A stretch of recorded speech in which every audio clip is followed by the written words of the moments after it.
Salam Fakta Semesta. Selamat datang kembali di channel Fakta Semesta. Di video kali ini, kita akan membahas sejarah Kekhalifahan Abbasiyah.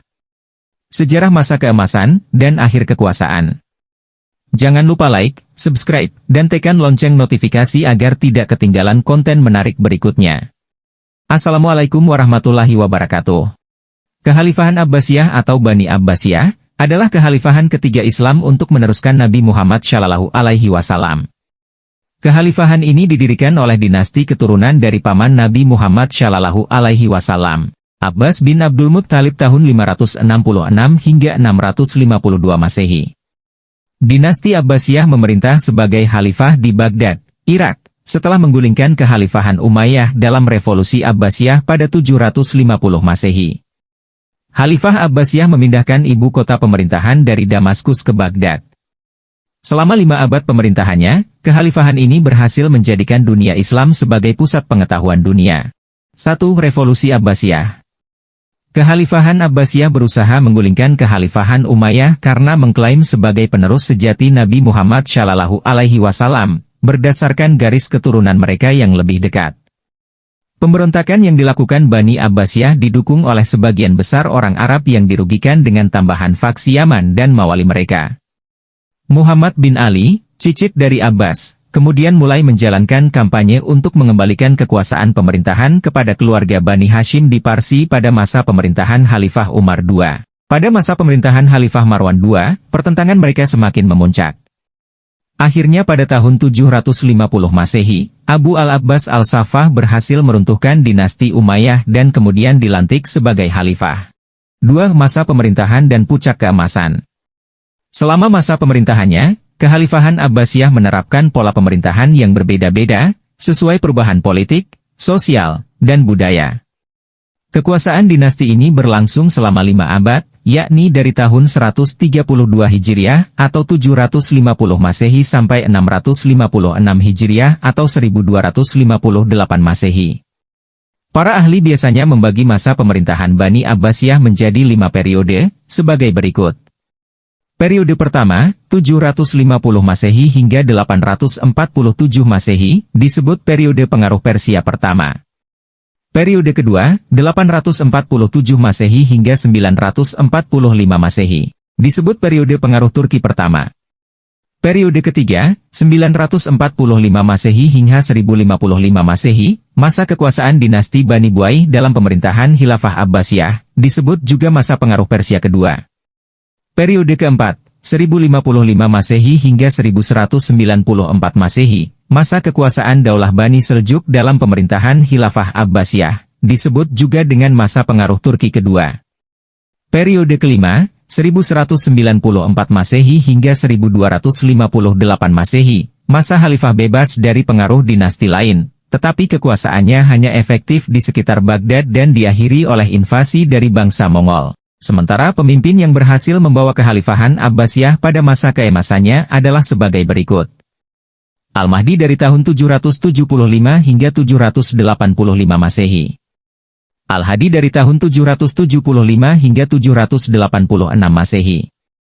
Harun ar-Rasyid dari tahun 786 hingga 809 Masehi. Al-Ma'mun dari tahun 813 hingga 833 Masehi. Al-Mutashim dari tahun 833 hingga 842 Masehi. Al-Watsik dari tahun 842 hingga 847 Masehi. Al-Mutawakil dari tahun 847 hingga 861 Masehi. Pada masa kepemimpinan Al-Mahdi, perekonomian mulai meningkat. Utamanya peningkatan di sektor pertanian melalui irigasi dan peningkatan hasil pertambangan seperti perak, emas, tembaga dan besi. Selain itu, para pedagang yang transit dari timur dan barat juga banyak membawa kekayaan. Pada masa Khalifah Harun ar-Rasyid dan putranya, Al-Ma'mun, kekayaan negara banyak dimanfaatkan untuk keperluan sosial, seperti mendirikan rumah sakit, lembaga pendidikan dokter, dan farmasi. Selama pemerintahannya, Bani Abbasiyah berhasil mengkonsolidasikan kembali kepemimpinan gaya Islam dan menyuburkan ilmu pengetahuan. Faktor yang paling utama penyebab tumbuhnya peradaban ilmu pengetahuan pada masa dinasti Abbasiyah adalah didirikannya tempat-tempat pendidikan, seperti akademi dan perpustakaan. Pada masa itu, perpustakaan berperan layaknya universitas pada zaman sekarang. Kesejahteraan sosial, kesehatan, pendidikan, ilmu pengetahuan, dan kebudayaan berada pada zaman keemasannya. Hal tersebut menjelaskan perkembangan pada bidang ekonomi, pendidikan dan hukum pada masa dinasti Abbasiyah. Pada masa inilah negara Islam menempatkan diri sebagai negara terkuat dan tak tertandingi. 3. Jatuhnya Kekhalifahan Abbasiyah. Runtuhnya Kekhalifahan Abbasiyah dipengaruhi oleh beberapa faktor sebagai berikut. Persaingan antar bangsa Khilafah Abbasiyah didirikan oleh Bani Abbas yang bersekutu dengan orang-orang Persia. Namun dalam prosesnya, orang-orang Persia tidak merasa puas dan menginginkan sebuah dinasti dengan staf dari negaranya. Sementara bangsa Arab beranggapan bahwa mereka istimewa dan menganggap rendah bangsa non-Arab. Oleh karena itu, muncullah dinasti-dinasti yang ingin melepaskan diri dari kekuasaan Baghdad. Kemerosotan ekonomi meski sempat bergelimang kekayaan, Kekhalifahan Abbasiyah mulai mengalami kemunduran di bidang ekonomi karena pendapatan terus menurun sementara pengeluaran mereka terus meningkat. 4. Perang Salib. Perang Salib yang berlangsung selama beberapa periode tidak hanya menelan banyak korban, tetapi juga menimbulkan kerugian yang besar.